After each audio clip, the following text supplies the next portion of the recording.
Can you tell me about Social Justice Certified Farm here at Swanton Dairy Farm? Yeah. Okay, so originally when we started the Royal We, when Swanton Dairy Farmers started, they wanted to create a system where it wasn't marginalizing the employees. And the barriers were very stacked against us. Being able to pay a living wage to an employee is almost impossible in agriculture for the most part. You have to be in a very high profit industry in order to really pay a reflectively living wage to your employee. So the idea was that we were just going to create a system that wasn't basically taking advantage of the labor force. Because in agriculture, that's one of the variables that you can control really well. You can't control weather. You can't control pests and pathogens, really. I mean, you can mitigate for them. You can't control them. You can control your labor and how much you pay for labor and stuff like that. So the idea was that we were going to create a system that had dignity still in place. Yes. And it sounds very simple, but it was very difficult. But one way we did that is we started by paying hourly for every single employee. There was no piecework at all at Swanton Dairy Farm. We do not pay people for what they pick. We pay people for how many hours they work every day. So that creates a much more sustainable work tempo, but it makes you a little bit less competitive, which is your natural trade-off. The second kind of thing that we did was we heard that the United Farm Workers, UFW, was organizing down in Watsonville, Salinas area. We invited the UFW up. Well, you actually invited the union here. Yeah, Jim, okay. the owner of the farm, called the union rep and said, "Hey, I'm pretty sure my employees would be interested in what you had to say." The owner called and said, my people, my employees, would probably be interested in what you have to say, which is quite possibly the only time an owner has ever called in a union. I can't back that up, but it's very, very rare if it's ever happened other than us. Yeah.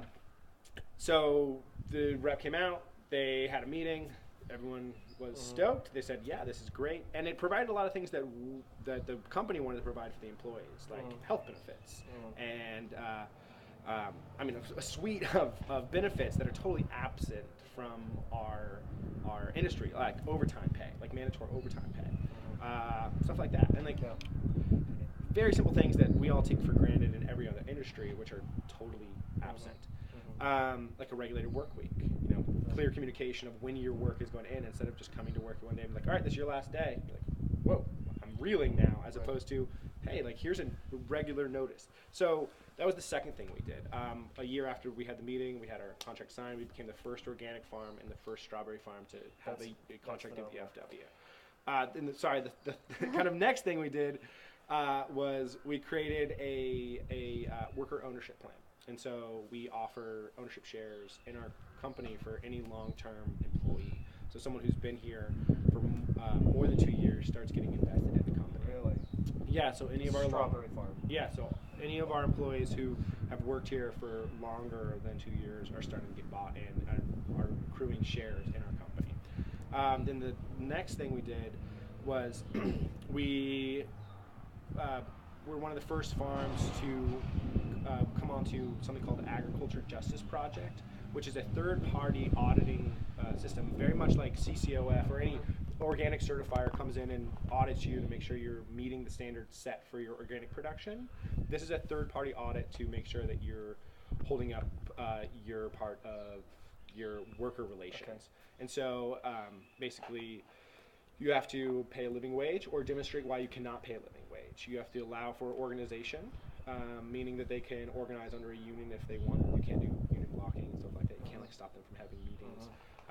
It creates a clear line of communication. It gives them health and safety resources. You have to have health and safety meetings, which sounds silly, but in agriculture it's not. It's one of the most dangerous industries, and safety is something that's always kind of been neglected within the industry as a means of saving money, which is sad and deplorable, but it's the reality of our industry. It's very, very dangerous, and it's a very easy corner to cut, especially when it's 15 minutes of productivity you're taking out of your day, and that doesn't sound like much, but in the grand scheme of things, it is a lot. And it basically creates a system where we're not the only people watching, and the employees aren't the only people watching. A third set of eyes comes in and goes over all your practices, interviews your employees, makes sure that you're creating a system that's not marginalizing or dehumanizing or creates a system of dignity. Do you know